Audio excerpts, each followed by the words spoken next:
Hello and welcome to episode 32 of Cooking with Vince. This is my dad's Applewood-smoked Gouda mashed potatoes. Let's take a look. So as I said, this is my dad's mashed potatoes, almost a 20-year-old recipe. Here's a clip. Put some of the here, some of the here, and some more of the here, and there you go. For these mashed potatoes, I'm using russet potatoes. Why russet potatoes, you ask? Because they are high in starch, which leads to a fluffy and light mash. These are arguably the best kind of potatoes for mashed potatoes. These need to be rinsed, peeled, and diced. It starts with this. Applewood-smoked Gouda. Luckily, we've been able to get the same brand, same exact cheese for the last 20 years. But if you can't find this specific kind of Gouda, find a smoked Gouda or just any normal Gouda. Will do ya. It's an 8-ounce block here, but I'm probably going to shred about half of this since this is only for 2 very hungry people. Get a pot, preferably a stock pot, biggest pot you got pretty much, to a nice boil, alright? Kosher salt, just sprinkle some in. Get some salt in there. Don't worry about throwing in too much salt. There's no such thing as too much salt with this, alright? Now, the potatoes. Now we're gonna let this get back to a boil and just check on it pretty much every 15 minutes or until it gets fork tender. Right, once it's strained, it's ready to mash. But first, I'm gonna throw in about half a pint of heavy whipping cream. Now, half a stick of unsalted butter. Time to season it up.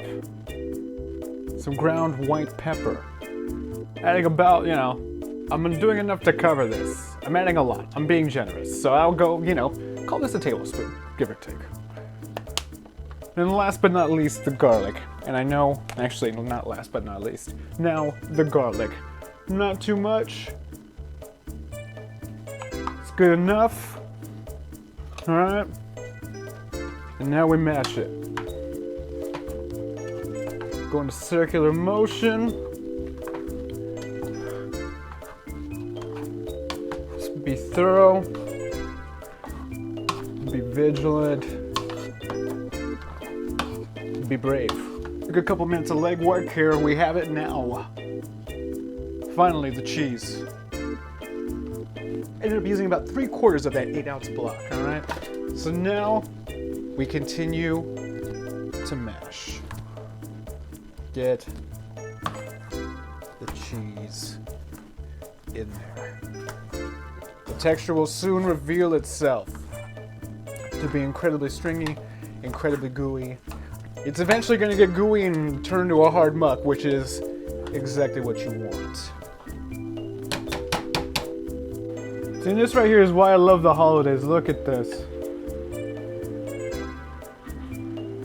Just so melty. Haven't even mixed it all the way through yet, but it is so cheesy. That's perfect. So you've got your mashed potatoes. What else can you do with it? I don't know. Maybe some corn. Yeah. Some bird. Entirely up to you.